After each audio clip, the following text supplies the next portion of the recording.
होता है कि ये फंडामेंटल ड्यूटी है या नहीं है।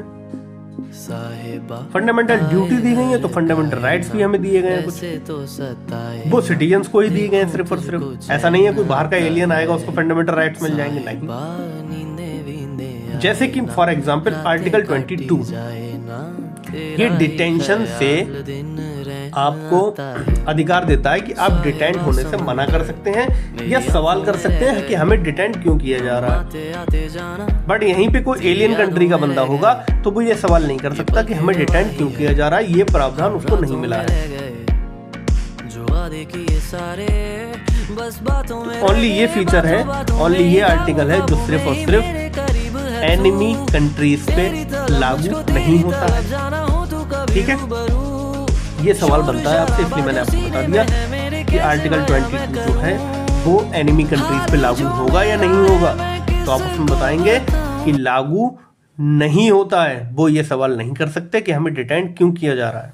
हम ये सवाल कर सकते हैं क्योंकि हम इंडियन सिटीजन हैं। समझ गए आप लोग ये बात। और ये क्वेश्चन आता है एग्जामिनेशन में।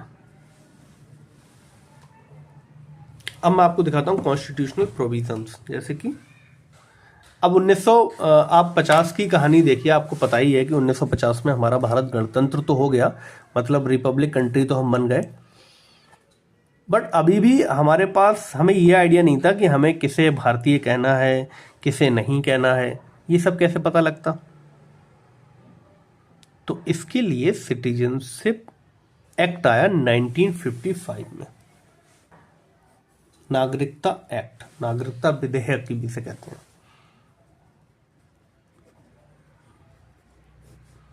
विधेयक, बिल, एक्ट को कुछ कहते होंगे पता नहीं, एक्ट 1955। ठीक है,